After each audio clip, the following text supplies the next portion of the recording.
Oi, 1402, tudo bem? A gente vai continuar nossa leitura compartilhada do livro Alice no País das Maravilhas. A gente chegou ao capítulo 6, até que tá sendo rápido, né? A gente chegou na metade do livro, que tem 12 capítulos, então a metade de 12, 6. E hoje vocês vão perceber que o capítulo ele é um pouquinho maior do que todos os outros que a gente vem lendo. E assim, quanto mais eu leio esse livro, mais eu acho que esse País das Maravilhas é um lugar bem louco. É cada loucura que acontece. Mas enfim, o título se chama Porco Pimenta e a gente vai conhecer esse personagem aqui, ó, que é o gato Cheshire. Ele é um dos personagens mais conhecidos desse livro. Então hoje a gente vai ser apresentado a ele. Vamos lá? Porco e Pimenta. Por 1 ou 2 minutos, ela ficou olhando para a casa e pensando o que fazer em seguida, quando de repente um lacaio de Libré saiu correndo do bosque. Supôs que era um lacaio porque estava de Libré.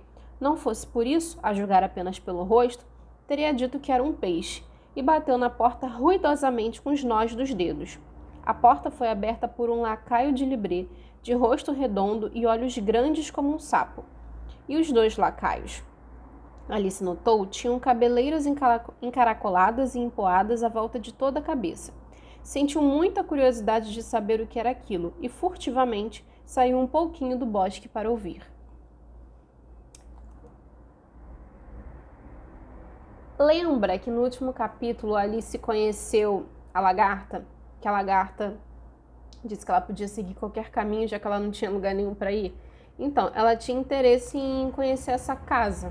E aí ela foi em direção a essa casa e ela se deparou com esses 2 personagens. O lacaio peixe, que era um lacaio que parecia um peixe, começou por tirar de debaixo do braço uma grande carta, quase do tamanho dele, que entregou para o outro, dizendo com solenidade: para a duquesa, um convite da rainha para jogar croquet. Croquet é um esporte, tá, gente? O lacaio sapo, ou seja, um lacaio que parecia com um sapo, repetiu com igual solenidade, só trocando um pouquinho as ordens das palavras. Da rainha, um convite à duquesa para jogar croquet. Depois, ambos fizeram uma profunda mesura e os cachos dos 2 se embaraçaram. Alice riu tanto que teve que correr de volta para o bosque de medo que a ouvissem. E na primeira espiada que deu, o lacaio peixe tinha desaparecido e o outro estava sentado no chão perto da porta, olhando aparvalhado do céu. Alice foi timidamente até a porta e bateu, porque até agora ela estava escondida vendo o que estava acontecendo. Ela estava no bosque, olhando essa conversa, né? Essa interação.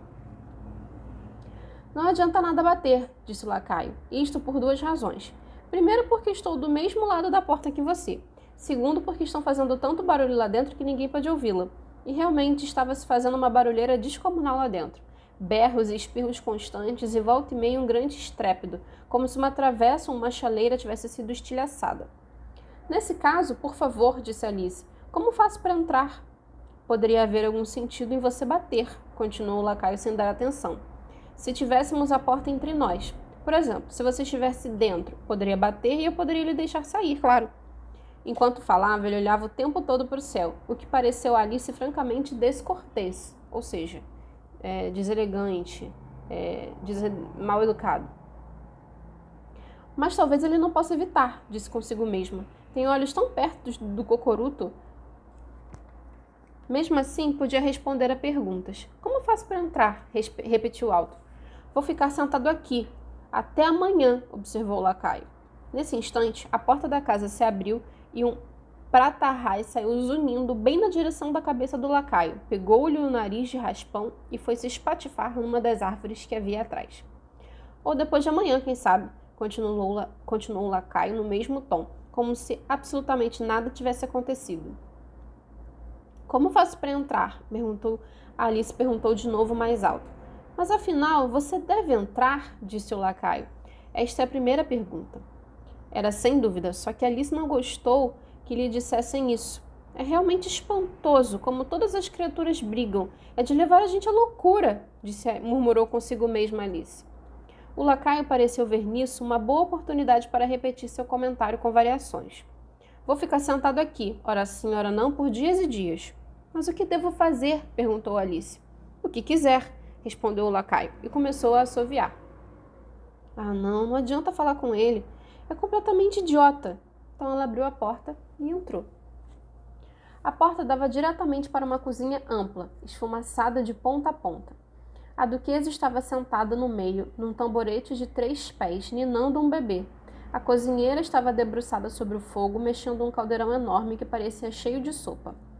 Com certeza pimenta demais naquela sopa, Alice disse consigo, tanto quanto podia julgar por seus espirros. No ar, sem dúvida, havia muita pimenta. Até a duquesa espirrava de vez em quando. Quanto ao bebê, espirrava e berrava, sem um minuto de trégua. As 2 únicas criaturas que não espirravam na cozinha eram a cozinheira e um gato grande que estava deitado junto ao forno, sorrindo de orelha a orelha. Por favor, poderia me dizer por que seu gato tanto sorri? Perguntou Alice um pouco tímida, pois não sabia se era de bom tom falar em primeiro lugar. Afinal de contas, né, gente? Ela simplesmente abriu a porta e entrou no meio da casa das pessoas e queria saber por que o gato estava rindo. Alice disse a última palavra com tão súbita violência. Oh, perdão. É um gato xixi, disse a duquesa. É por isso, porco. Disse a última palavra com tão súbita violência que Alice deu um pulo. Mas num instante viu que era dirigida ao bebê e não a ela. Diante disso, tomou coragem e continuou. Não sabia que os gatos de xixi sempre sorriem.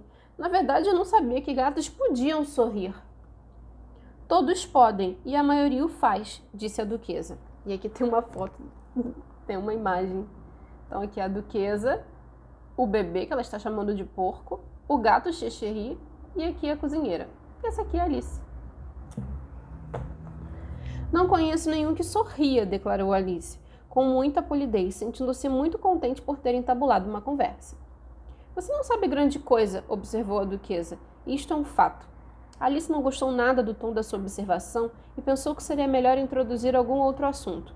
Enquanto tentava escolher um, a cozinheira tirou o caldeirão de sopa do fogo e se pôs imediatamente a tirar tudo o que estava a seu alcance na duquesa e no bebê.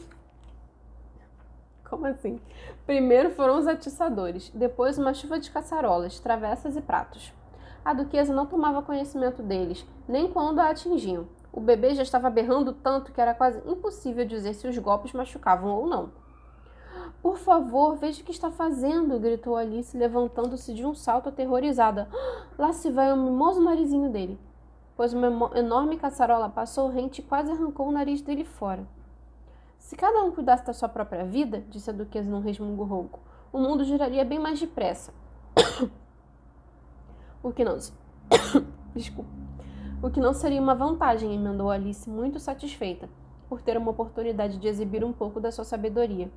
Pense só no que seria feito do dia e da noite. Veja, a Terra leva 24 horas para completar sua revolução. Por falar em revolução, cortem-lhe a cabeça!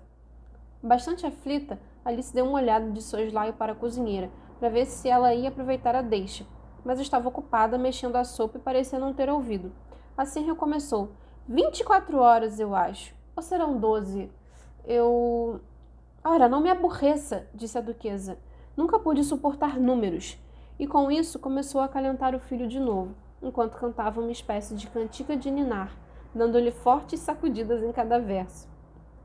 Enquanto cantava cada estrofe da canção, a duquesa jogava o bebê bruscamente para cima e para baixo, e a pobre criaturinha berrava tanto que Alice mal conseguia ouvir as palavras dela.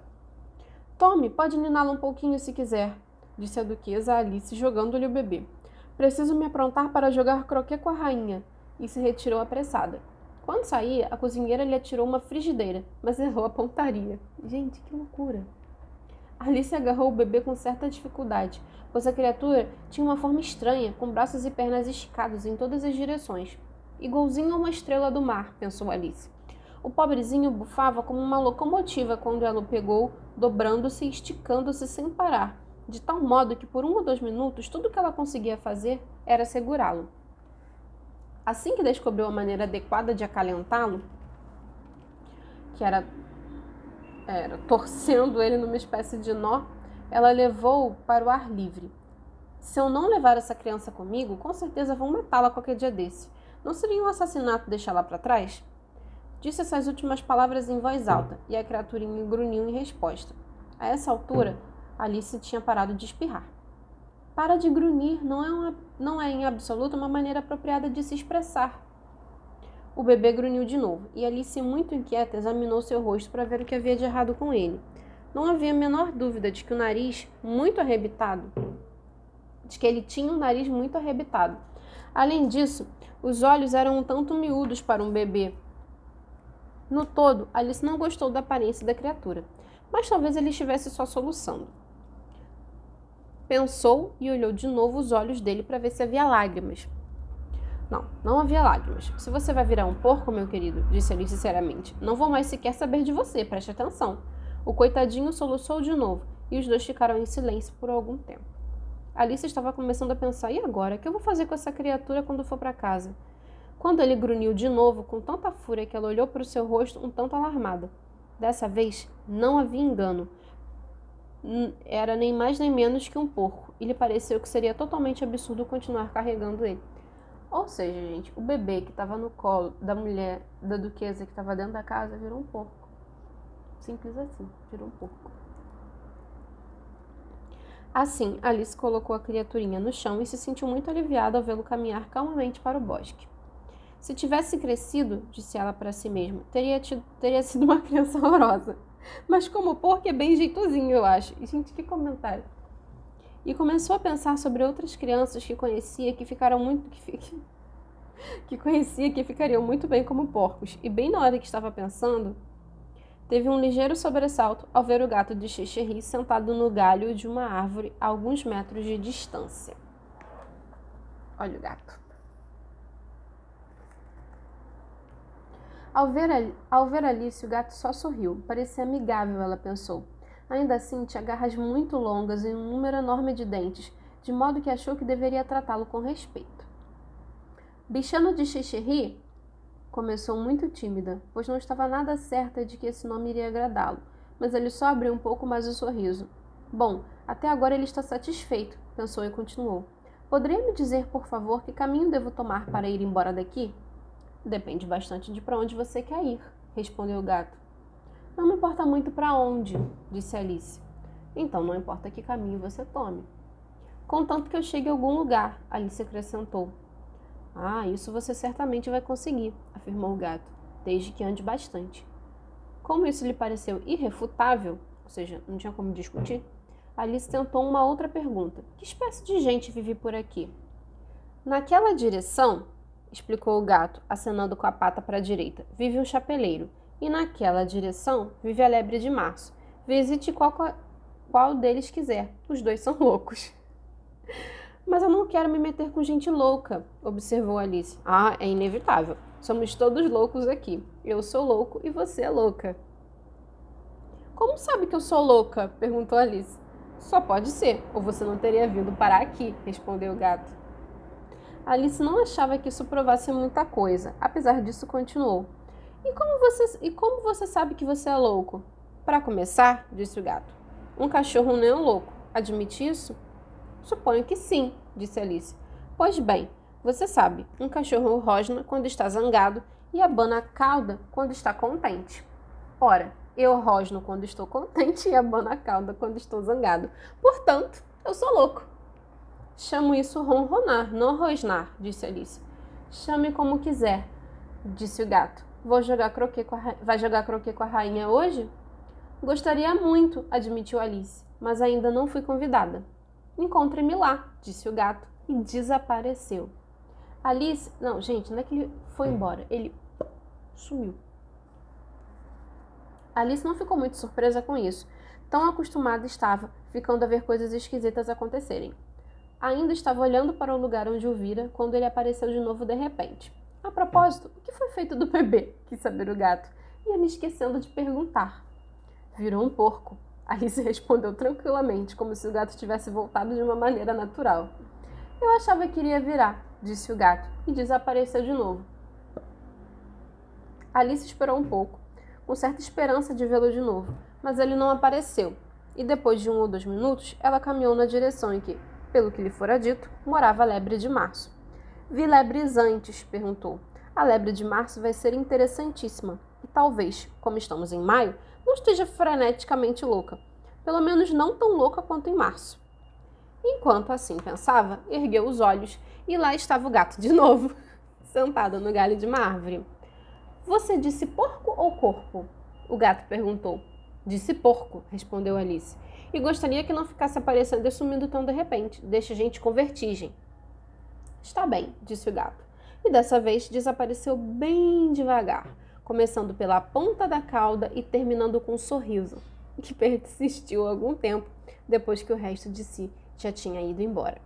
Bem, já vi muitas vezes um gato sorrindo, pensou Alice, mas um sorriso sem gato... Perdão. Bem, já vi muitas vezes um gato sem sorriso, pensou Alice, mas um sorriso sem gato é a coisa mais curiosa que já vi na minha vida.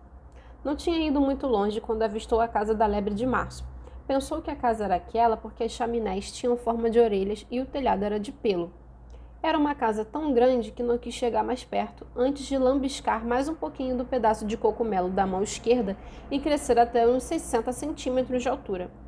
Mesmo assim, avançou bastante timidamente, dizendo para si mesmo: e se no fim das contas ela estiver freneticamente louca? Chegou quase a desejar ter ido visitar o chapeleiro. E assim termina o nosso 6º capítulo. E no próximo capítulo, a gente vai encontrar mais um personagem, uma ambulância, super conhecido da Alice no País das Maravilhas, que é o Chapeleiro Maluco. Então, a gente se vê na semana que vem. Tchau!